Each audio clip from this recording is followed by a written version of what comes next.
Bienvenue à tous et bienvenue aussi sur la chaîne d'Église Vie et Foi.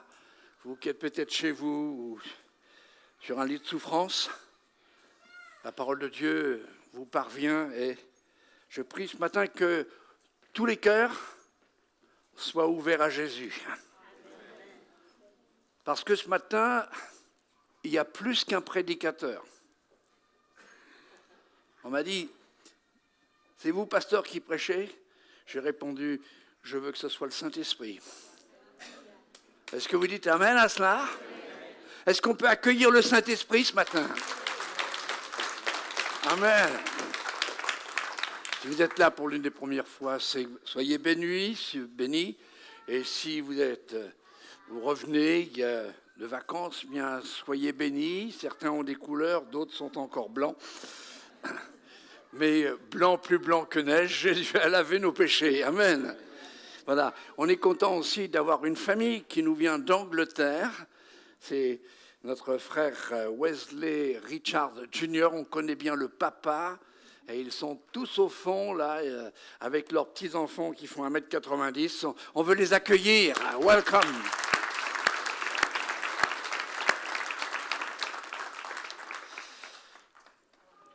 J'aimerais qu'on puisse ouvrir la parole du Seigneur et lire un texte que vous connaissez certainement par cœur, ou du moins dans l'ancien temps, dans le siècle dernier, certains l'ont chanté. On va lire le psaume 133 et simplement les 3 premiers versets. Tout le monde est prêt ?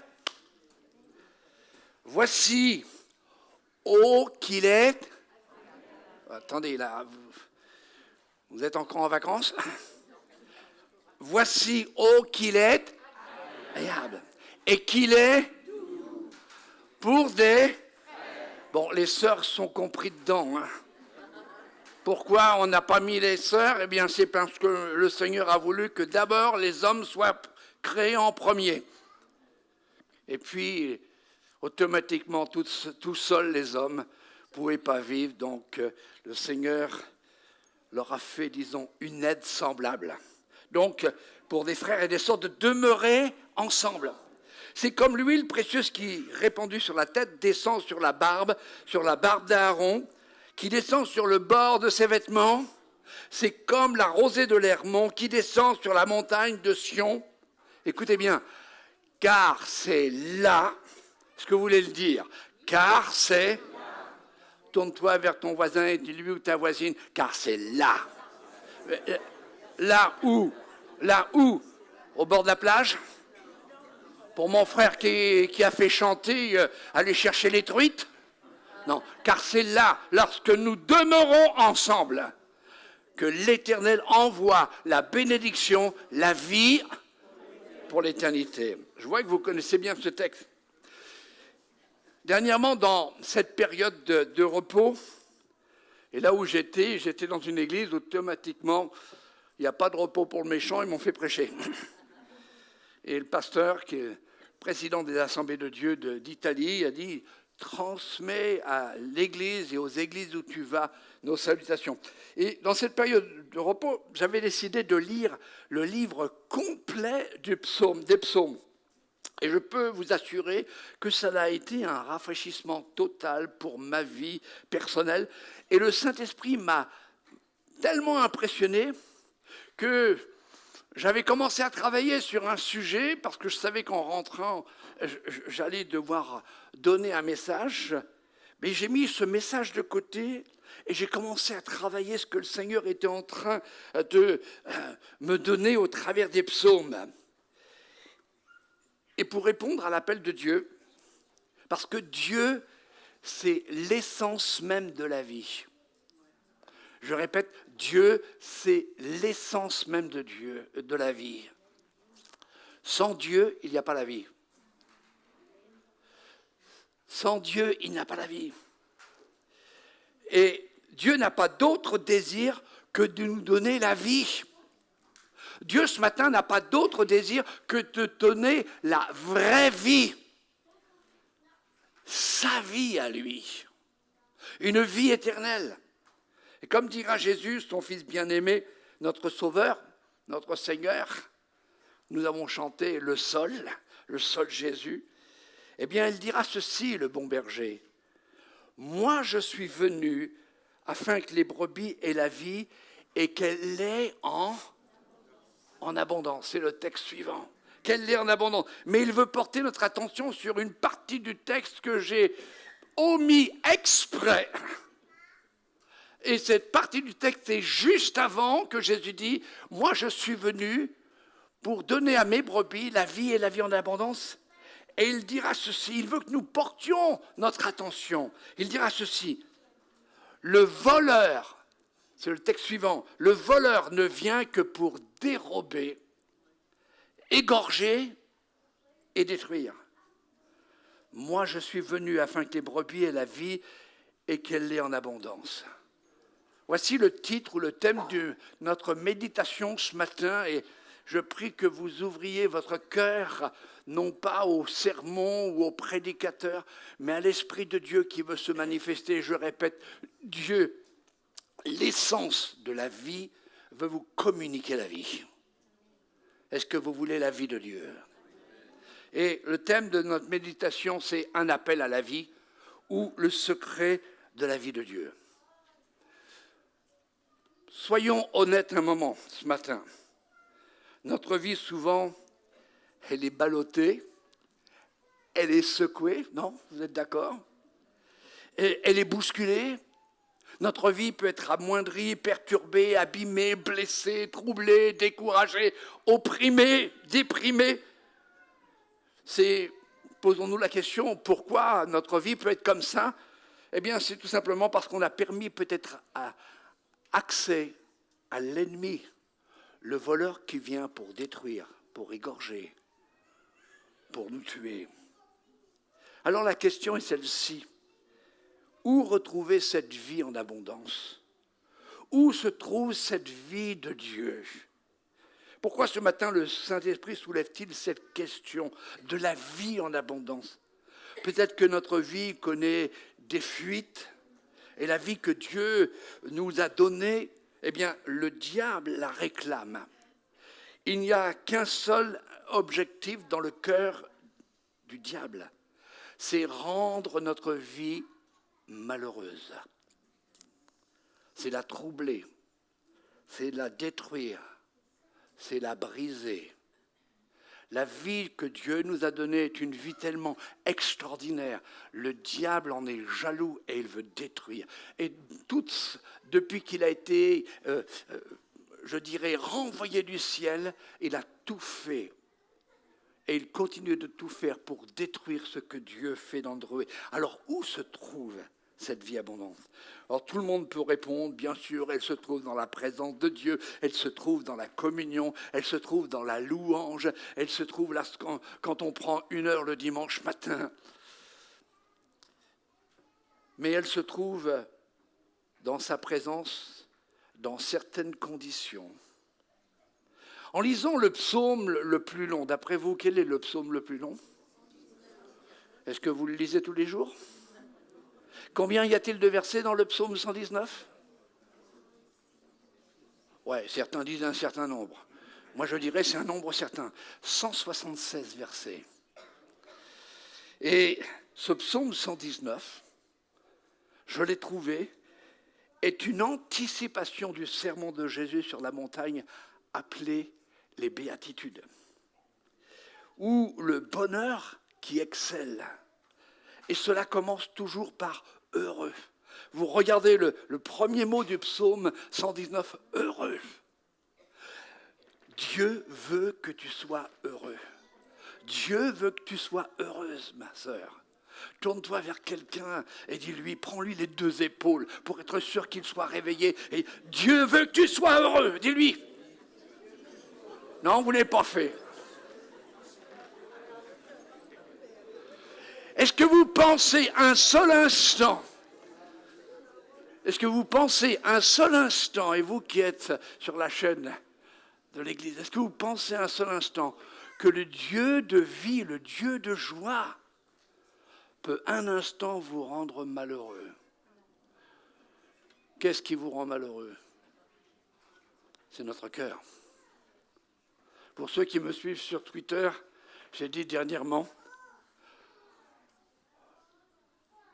le cœur des problèmes, ou le cœur du problème, c'est un problème de cœur. Et Dieu, ce matin, veut mettre sa joie, il veut mettre sa vie. Et puis, j'ai fait une comparaison avec les béatitudes, le psaume 119, les béatitudes. Et j'ai vu que dans Matthieu 4, les béatitudes, 9 fois le mot « heureux » est prononcé. 9 fois.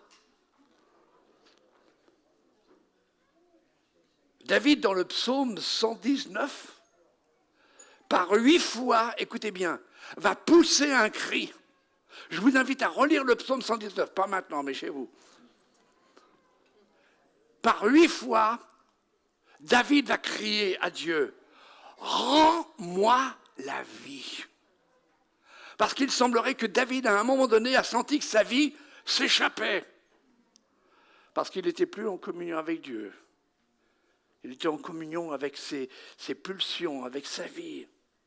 Redonne-moi cette vie. Il est conscient que la vie de Dieu, celle qu'il veut donner à ses enfants, a été bousculée, meurtrie. Une vie un peu lointaine de son Créateur. Une vie jetée dans la poussière. 8 fois, il va crier, rends-moi la vie. Je vous donne quelques textes. Mon âme est attachée à la poussière. Rends-moi la vie selon la parole. Rends-moi la vie selon ta bonté. Je suis humilié, je suis affligé. Ça vous arrive d'être affligé? Ça vous arrive d'être découragé? Ça vous arrive d'être comme si vous étiez jeté à terre? Eh bien, Éternel, rends-moi selon ta parole la vie. Défends ma cause, rachète-moi et rends-moi la vie. David, dans ce psaume, a un sens d'indispensabilité d'avoir la vie de Dieu, de vivre la vie de Dieu. Une vie que nous allons, dans quelques instants, décrire très succinctement. Et avant d'aller plus loin, permettez-moi de vous poser la question à chacun. Ne me répondez pas à voix haute. Or, si vous voulez, vous êtes libre, vous pouvez le faire. Mais en avez-vous assez de piétiner dans cette vie? En avez-vous assez de trébucher dans cette vie? De reculer de cette vie? Dimanche matin, c'était merveilleux. Le chantre, là, le barbe, il nous a amenés dans la présence de Dieu. Et puis, lundi matin au boulot, et ça y est, il n'y a plus cette vie. Est-ce que vous sentez, est-ce que vous avez ce désir de crier à Dieu ce matin, rends-moi cette vie, rends-moi la vie de ton esprit? Lorsque je suis arrivé au texte de notre lecture, le psaume 133, les 3 premiers versets, il y a eu un déclic dans mon esprit, un éclaircissement dans mon âme. La vie que Dieu donne, c'est une vie qui se manifeste dans l'harmonie. Dans l'harmonie. Pourquoi? Parce que Dieu n'est pas un Dieu de désordre, il n'est pas un Dieu de division, il n'est pas un Dieu de trouble. Quand Dieu a créé le monde et tout ce qui s'y trouve, avant qu'il parle et que sa parole soit créatrice, le monde était dans le chaos. Ça vous arrive de sentir votre vie chaotique?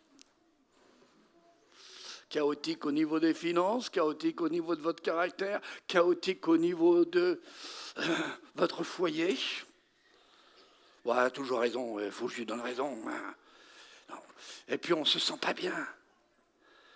Peut-être que parfois notre vie est dans un chaos. Même si nous devons passer par des difficultés, des épreuves, ces difficultés, ces épreuves veulent sculpter notre caractère et notre résistance spirituelle. Mais pour avoir la vie de Dieu, il faut que notre vie soit alignée dans l'harmonie de Dieu. Dans l'harmonie de Dieu. Dans la Trinité, Dieu le Père, Dieu le Fils, Dieu le Saint-Esprit, il y a une parfaite harmonie. Et pour cela, il faut être aligné aussi sur le diapason de Dieu. Sommes-nous tous sur le diapason de Dieu pour vivre la vie de Dieu? C'est quoi le diapason? Dans ma jeune vie, il y a quelques années de cela, Et ces années ont passé tellement vite. Il y avait un orchestre dans l'église. J'ai joué aussi dans des orchestres. J'ai dirigé des orchestres. Et un orchestre, avant de jouer, avant que le chef d'orchestre entre sous l'applaudissement du public, eh bien, avant de commencer une symphonie ou un concerto, eh bien, chaque musicien s'accorde. Mais ils ne s'accordent pas les uns sur les autres. Ils s'accordent sur le premier violon, qui lui va donner le La du diapason. Et quand il fait résonner le La, vous entendez tout le monde essayer de faire la même note. De ce fait, tout le monde est prêt. Le chef d'orchestre rentre et il ne demande pas à nouveau de s'accorder. Ils ont tous été accordés sur le La du diapason. Et dans ce psaume 133, il nous est révélé le lieu du diapason, le lieu de l'harmonie, le lieu où le Seigneur nous attend pour nous accorder sa bénédiction, la vie abondante, la vie qui dure pour l'éternité, la vie qui ne se laisse pas amoindrir. Est-ce qu'on peut relire ensemble ce texte? Il est dit ceci, dans le psaume 133. « Voici, oh, qu'il est agréable. Voici, oh, qu'il est agréable, qu'il est doux. Pour des frères de... » C'est là le lieu où Dieu envoie sa bénédiction. C'est quand nous demeurons ensemble. Et ce n'est pas du tout ce qui se passe actuellement dans notre monde. Tout le monde court vers la guerre, tout le monde parle de violence, tout le monde a la brutalité dans le verbal comme dans le physique. Chacun pour soi. Comme ce qui se passe en ce moment même dans notre pays de malheur, alors que Dieu voudrait que notre pays connaisse le bonheur. Chacun veut exprimer son mécontentement. On vit dans la confusion, dans la division, dans le déchirement. On n'a plus le respect pour l'autre. Alors le secret de la vie de Dieu, il se trouve où? Quel est le lieu? Eh bien, le secret de la vie de Dieu, c'est de demeurer ensemble. C'est lorsque nous demeurons ensemble que la vie de Dieu vient sur nous. C'est là où, c'est le lieu où Dieu nous veut, c'est là où Dieu nous attend. Demeurer, en hébreu, c'est yashab. Est-ce que vous voulez le dire? Vous voulez parler hébreu? Dites yashab. Dites, je veux pratiquer yashab. Non, j'ai demandé, répétez, je veux pratiquer yashab. C'est-à-dire, je veux pratiquer demeurer ensemble. Ça veut dire, en hébreu, s'asseoir ensemble, se poser ensemble, être établi pour être ensemble, vivre une communion avec le seul dénominateur commun, Jésus, qui est notre paix. Jésus qui a donné sa vie pour que nous ayons la vie de Dieu en nous. Vivre ensemble, se réjouir ensemble, s'aimer les uns les autres. La vie est là en nous. Mais quand il n'existe plus rien qui nous oppose les uns les autres, quand notre cœur s'unit à celui de Dieu et aussi à nos frères et à nos sœurs tels qu'ils sont ou telles qu'elles sont, sans rien laisser nous séparer, alors Yashab envoie la bénédiction. Le lieu reçoit la bénédiction. Yashab, c'est le lieu que Dieu choisit pour nous bénir. C'est là que son onction d'unité, onction de puissance. Yashab, c'est le lieu où son onction de révélation coule en nous. Le psalmiste dira que cette huile coule sur la barbe d'Aaron, qui coule sur le vêtement du sacrificateur. Et vous savez que le sacrificateur avait une longue robe, et au bord de cette robe, il y avait un bord. Et l'huile descendait et restait dans le bord de son vêtement. Et partout où il allait, il n'avait pas besoin qu'on lui verse constamment de l'huile, il avait de l'huile. L'huile d'onction était avec lui partout où il allait. si nous demeurons ensemble, si nous vivons dans le lieu où Dieu nous demande de demeurer ensemble, l'huile d'onction ira avec nous partout où nous allons. Nous pourrons impacter. Laissez-moi vous dire, si Yachab n'est pas dans notre vie, l'onction que Dieu nous donne ce matin, la vie de Dieu que Dieu nous transmet ce matin dans ce culte d'adoration, tombera à terre. Ça sera comme le sel qui tombe à terre. Il est foulé et il perd sa saveur. Laissez-moi vous dire, sans l'onction, il n'y a pas de vie. Sans l'onction de Dieu, nous ne pouvons pas porter un impact sur tous ceux qui sont autour de nous.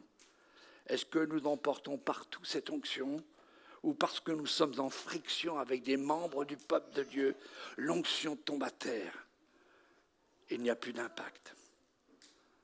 Est-ce que ce matin nous avons le désir de faire ce cri de David dans ce psaume 119 par 8 fois?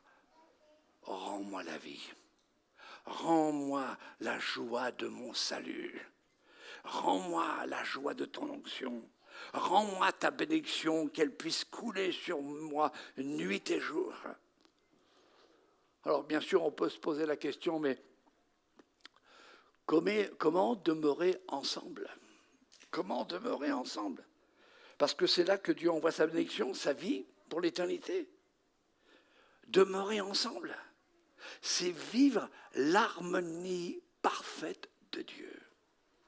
Dans la Trinité, ils vivent l'harmonie parfaite de Dieu. Et Jésus veut que dans son Église, on vive l'harmonie parfaite de Dieu. S'aimer les uns les autres, malgré nos différences, malgré nos imperfections, c'est ne plus donner accès à l'ennemi, c'est de ne plus laisser la place à l'amertume, au non-pardon, à la rancœur. Permettre ces choses, ces éléments parmi le peuple de Dieu et dans notre vie, c'est briser notre relation avec Dieu. C'est amoindrir la vie que Dieu dépose en nous. Je vais prendre un exemple tout simple. Dans l'Ancien Testament, le psaume 119 m'a rappelé exactement ce qui s'est passé dans l'Ancien Testament. Combien ici bénissent le Seigneur pour les grandes victoires du passé? Est-ce que vous avez eu des victoires du passé? Mais le passé est derrière nous. Vous savez, le passé, c'est historique. L'avenir, c'est mystérieux. OK? Mais le présent, aujourd'hui, quand on vous fait un présent, c'est un cadeau. Le présent, c'est prendre ce que Dieu nous donne et l'investir au jour le jour. Connaître cette harmonie, cette unité, ne plus permettre au diable de frapper et de frapper fort. Pas si vous vous rappelez, c'était un peu le sujet que je devais prêcher, devais apporter. Le peuple de Dieu est devant Jéricho. Vous vous rappelez cette histoire? Ils font le tour. Et le 7e jour, le 7e tour, les murailles de Jéricho tombent. Quelle grande victoire! Nous avons des grandes victoires. Et puis ils ont pris la ville de Jéricho. Et puis après, il y a eu une petite ville. Une toute petite ville. Jéricho, c'était énorme comme ville. Elle se trouvait sur le chemin de la promesse de Dieu. Et il y a quelquefois des villes qui se trouvent sur notre chemin. Il y a des obstacles qui se trouvent sur notre chemin. Et alors, Dieu nous donne la victoire. On voit l'obstacle. Les murailles de Jéricho tomber. Et puis à côté, il y a la petite ville. Je ne sais pas qu'est-ce qu'on pourrait dire. Petit Quevilly, Grand Quevilly. Allez, on dit Pont de l'Arche le 27. Une petite ville, toute petite ville. Et puis les soldats disent « Oh non, Josué, c'est pas la peine. Prenons simplement un tiers de la garnison. On prend 3000 hommes. » Et ils ont attaqué Haï. Et la Bible nous dit que les 3000 hommes se sont mis en fuite. Ils ont fui devant les soldats de Haï. Vous savez pourquoi? Parce qu'un seul homme du peuple de Dieu n'a pas demeuré dans l'harmonie, n'a pas demeuré dans l'obéissance. Son nom, c'est Achan. Il a désobéi. Mon frère, ma sœur, le désir de l'équipe pastorale, le désir des pasteurs ici, c'est de voir réellement l'Église avancer dans la victoire. C'est de voir l'Église qui chasse les maladies, qui chasse les démons, qui brise les chaînes, qui guérit, qui libère les oppressés. Mais pour ça, il faut que nous demeurions ensemble. Un péché caché, un péché interdit, comme celui d'Achan. On ne devait rien toucher, on ne devait rien prendre. Et lui, il a vu un lingot d'or. Et puis, il a vu pour sa femme un beau manteau de fourrure de Shinar. Et il a pris, il a caché tout cela. Il a désobéi. Je ne suis pas en train de juger, mais Dieu m'a montré que dans le peuple de Dieu, le peuple que nous formons ici, il nous faut que nous demeurions dans l'obéissance. Que personne ne désobéisse, que personne ne vienne briser l'harmonie entre nous, que personne ne brise le yachab. Et Dieu nous donnera constamment la victoire, parce que la vie de Dieu sera en nous. Je voudrais arriver un peu vers ma conclusion. Soyons sérieux avec la vie de Dieu. Soyons sérieux avec ce que Dieu nous a donné. Soyons sérieux avec le salut que Dieu nous a donné. Soyons sérieux avec le Saint-Esprit qu'il a mis en nous. Il n'est plus le temps de vivre la vie de Dieu avec légèreté, mais d'être sérieux avec Dieu. Vous êtes d'accord ? D'être sérieux avec Dieu, vous êtes d'accord ? Mais d'être sérieux avec nos frères et nos sœurs. Sérieux veut dire qu'on protège cette harmonie. On s'oppose à tout ce qui va briser cette harmonie. Alors, quelle est cette vie ? C'est un peu cette conclusion. C'est une vie de paix. Ce n'est pas une vie de peur ni d'angoisse. C'est une vie de joie. Pourquoi ? Parce que quand on obéit, la joie de l'Éternel est notre force. C'est une vie, comme j'ai dit, d'unité, d'harmonie, le même diapason accordé sur Dieu, lui seul. Lui seul doit nous influencer, et plus l'influence de l'extérieur. J'aime le dire, c'est une vie de complicité avec Dieu. Voulez-vous être complice de celui qui est toujours vainqueur ? Extraordinaire. C'est une vie aussi de générosité. Ah, quand on parle de générosité dans l'Église, on dit, ça y est, ils vont à nouveau passer les troncs. Non, non. La vraie vie de générosité, c'est quand on voit son frère qui glisse ou sa sœur qui tombe, c'est de la relever ou de le relever. Une vie de soutien, une vie d'encouragement. C'est aussi une vie de stabilité, d'équilibre. Dieu est notre rocher, notre forteresse. Relisez le psaume 119. Il est notre abri à tous. C'est une vie de puissance, d'autorité. Mais c'est aussi une vie de soumission. Est-ce que vous aimez vous soumettre aux ordres de Dieu ? On chantait souvent, mon épouse et moi, il y a quelques années de cela, à nos enfants, ce chant. Et notre fils, qui est le pasteur principal aujourd'hui, il n'aimait pas ce chant. Enfants, obéissez à... Tiens, il y en a une qui connaît ça. Ah ouais. L'obéissance à ses parents, l'obéissance à notre Père céleste. Et Jésus dira ceci, parce qu'il était obéissant à son Père. Lui, le Fils de Dieu, lui, le Dieu homme descendu sur terre. Il était obéissant, il était soumis. Et voici ce qu'il dit. Il dira à ses disciples, « Je ne parlerai plus guère avec vous, parce que le prince de ce monde vient. » Et qu'est-ce qu'il dira ? « Il n'a rien en moi. » Est-ce que nous pouvons dire la même chose ? le malin n'a plus rien en moi. Le malin n'a plus d'accès en moi. Le diable n'a plus d'influence en moi. Pourquoi ? Parce que je suis un enfant obéissant. Peut-être que tu es dans la détresse, peut-être que toi qui nous suis sur le réseau de l'Église, tu es dans la détresse. Dans le psaume 138, David s'est trouvé en détresse. Et il dira, quand je marche au milieu de la détresse, tu me rends la vie. Tu me rends la vie. Tu étends ta main sur la colère de mes ennemis et ta droite me sauve. Je termine. En cette fin de saison un peu d'été, estivale, festival, on a peut-être ralenti pour nous reposer. Mais est-ce que tu as ralenti dans ta relation avec le Seigneur ? Est-ce que tu as ralenti dans ta relation avec ton frère, ta sœur ?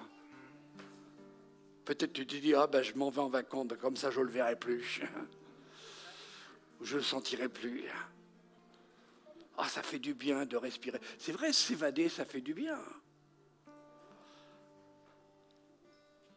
On remarque, mon épouse et moi, on remarque qu'on part, mais on a hâte de revenir. Vous savez pourquoi ? Parce que vous tous, vous nous manquez. Parce que vous êtes notre famille. Parce que tous les jours, matin, midi et soir, on a prié pour l'Église. On a prié pour ceux qui souffrent, qui sont dans la maladie. Pourquoi ? Parce que Dieu nous a demandé de protéger notre harmonie. Yachab, demeurer ensemble. Ce matin, j'aimerais vous inviter à pousser un cri. C'est le cri du psaume 119. J'aimerais demander à tous ceux qui sentent dans leur cœur le désir de plus de vie de Dieu dans leur vie, de se lever à leur place. Maintenant. Et de lever vos deux mains vers le ciel. Ne le faites pas parce que je vous le demande, mais parce que j'essaye de voir David, le grand roi. Et en levant nos mains vers le ciel, nous disons, Éternel, rends-moi la vie. Est-ce que nous voulons dire à haute voix, vous êtes prêts ? Éternel, rends-moi la vie. Rends-moi l'onction. Rends-moi la joie de mon salut. Je m'engage à demeurer ensemble. Je veux le Yachab, l'harmonie dans l'église du Seigneur. Alors, le psaume finit, c'est là, la rosée de l'Hermon qui descend sur les montagnes de Sion, parce que c'est là que l'Éternel envoie sa bénédiction. Seigneur, tu envoies maintenant ta bénédiction sur chacune de nos vies, sur chacun de nos foyers, sur chacune de nos familles. Si nos enfants ne nous suivent pas ou si nos petits-enfants prennent des voies un peu bizarres quelquefois, nous voulons garder ce Yachab. Nous voulons demeurer ensemble, demeurer dans la puissance du Saint-Esprit, demeurer dans la puissance de cette cohésion, de cette union, de ce diapason ancré sur Dieu. Et de ce fait, nous amenons la bénédiction de Dieu sur les nôtres.